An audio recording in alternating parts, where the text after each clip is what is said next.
Hi everyone, Jeremy here from Davinci Studio, and today I'll show you how to recreate this asset from our history pack. I'll teach you the techniques behind it and how you can do it yourself in Fusion. But if that's too complicated for you, you can just download that template for free with the link in the description below and use it directly in the edit page. This is a free sample from our history pack, so if you like those kind of assets, check out the full pack on our website that contains over 100 cohesive assets to help you edit better video faster.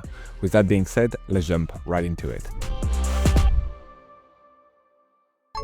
Alright, so to create this title, first we're gonna go over to Fusion. Once in Fusion, we're gonna bring a new background in, link it to your media out, and then here in background, bring the alpha channel down to 0. That will bring transparency and that will serve as our canvas. Then I'm gonna first drag a text and link that text here to our background 1. I'm gonna write something, so here Poseidon. We're gonna switch the font for overused grotesque. I'm gonna increase the size. And now for the text box, we could do it directly here in the shading of the text, but we're gonna actually duplicate an instance of that text to make it on a separate node for the animation. So I'm gonna here copy my text 1, then I'm gonna right click, paste instance. I'm gonna then link that instance to the background 1. Then here with my instance selected, I'm now gonna go over to shading. I'm gonna right click here on enable and I'm gonna de-instance that and we're gonna deactivate it. Then I'm gonna go to select element number 2. I'm gonna right click on enable and I'm gonna de-instance that as well. Then I can enable it. Now we're gonna go to the appearance. Right now it's a default outline, but we're just gonna select border fill. We're gonna switch here from character to text. And now depending on your font, sometimes the baseline might be in different places. For example, for this one, the baseline is not fully aligned with the rest of the box. So I'm just gonna scroll down. I'm gonna go over to the offset right here, and then we can adjust that axis. Now you can adjust the overall padding that you want for your box. So you can increase that here with the horizontal or with the vertical. If you want to have a rounded corner, you can also do that right here, where you can just round the corner. Now that's going to be the base of our title. We're going to use a displacement now to create some animation on the border of that box and on the text. So for the animation displacement, what I'm going to do is using a fast noise, I'm going to bring that in, and we're not going to use the animation of the fast noise. We're just going to use the fast noise to generate a pattern to create the deformation on the edges. But you could use any other external texture. Right now, I like to use the fast noise for something like this, because then it offers me more control over the different parameters to adjust those edges. So right now, I'm going to bring for transform in my working area. So I'm going to hit shift space on my keyboard, search for transform, and I'm going to do that 4 times. Right now, I loaded them sequentially, so they are linked together. Just unlink them if that's the case for you as well. And I'm just going to stack them up on top of each other. Now I'm going to just link my fast noise to each of them. And I'm going to hit shift space on my keyboard and bring a switch node. In the switch node, I'm going to go over to configuration. I'm going to here select 4, and that's going to bring basically 4 input to that switch node. I'm going to link each of the transform to those inputs.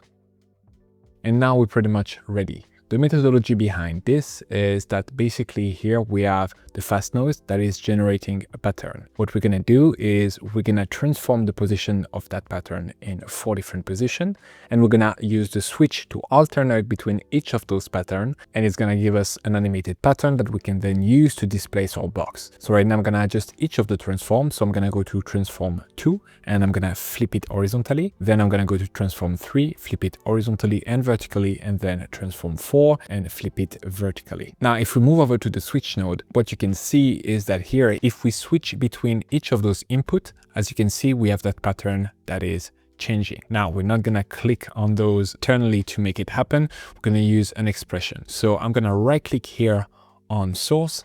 I'm going to select expression and I'm going to paste this math.floor expression. The expression will be provided in the description, so you can just copy and paste it as well. Now, if I play it, as you can see, we're swapping between those different input, which created that animated pattern, which is gonna be used to then displace the box. The number 3 right here represents the number of frame in between which the pattern is changing. So if you want to have it being slower, you can increase basically the number, and if you want it to be faster, you can decrease it. So now it's going to change every 10 frame. As you can see, when I'm playing it, it's a lot slower. So we're going to use that right now. We're going to then use that animation, as I mentioned, to displace those two texts. So I'm going to select my instance text 1, hit shift space on my keyboard, and then here I'm going to search for displace node, bring that in. We're going to do the same thing here with the text 1, shift space, and bring the displace. Now I'm going to feed to the green arrow of each of those displays the animation.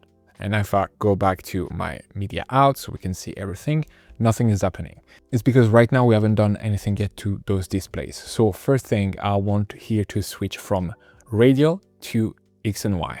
And now we can adjust the refraction to basically displace our box. The way that edge is being displaced is going to depend on the pattern here of the fast noise. So we need to adjust it accordingly. Here I'm going to increase the detail quite a lot. And as you can see, that's going to affect the edges differently. So you can just play around with that and see how you like it. Here I'm going to increase the scale quite a lot. And I'm going to reduce the contrast a little bit and reduce the brightness. And now already I have an animation that I'm pretty happy with. We're going to do the same thing here with the displacement for the text. We're going to switch from radial to X and Y. And we can go through the same thing here, checking the refraction that we want to apply to the text only. So the reason why I do this separately is because generally you want the text to be more readable. So you want that effect to be a bit more subtle. So just don't go overboard with this. I'm just going to apply it a little bit right here. Now, if you want to go a step further and add a texture inside of that box, you can do that by reusing that animation composition that we've created and add whatever texture you want in it. So what I'm going to do here is copy everything we've created, the fast noise, the transform, and the switch, copy them, and then paste them right here. I'm gonna link them back to my composition by linking them here to the background 1, but we're not gonna use the fast noise because it doesn't look really good. Instead, we're just gonna source a texture from Texture Lab, and we're gonna use that. So I'm gonna delete here the fast noise, bring my new texture in, and link it to each of the transform. Now, obviously, right now it's acting as a background. So if we want to have that texture being in the box, what we can do is go over to the box merge, and then we can switch the operator from over to in, and then from normal to screen. And now we've basically applied the texture along with the color of our box. Now that's pretty much it. Again, if that's too complicated for you, you can download that specific title with the link in the description below. It's completely free and you'll be able to use it right here directly in the edit page. So there's a bunch of interesting control directly built in. You'll be able to swap between different type of textures and different kind of border displacement. So here, for example, we can select plastic instead. We can select blackboard. There is a bunch of different options directly within it. And if you enjoy those kind of assets, you can check out on our website. We have a full pack containing over 150 assets just like this for Davinci Resolve. Thank you so much for watching. Let me know in a comment what kind of video you would like to see next, and I'll see you in the next one. Bye. Speed up your workflow and create better videos using the pack available on our website, including titles, transition, and templates built only for Davinci Resolve. Get started today by downloading our free starter pack that contains over 150 elements. Link in the description below or at videoeditorstudio.com.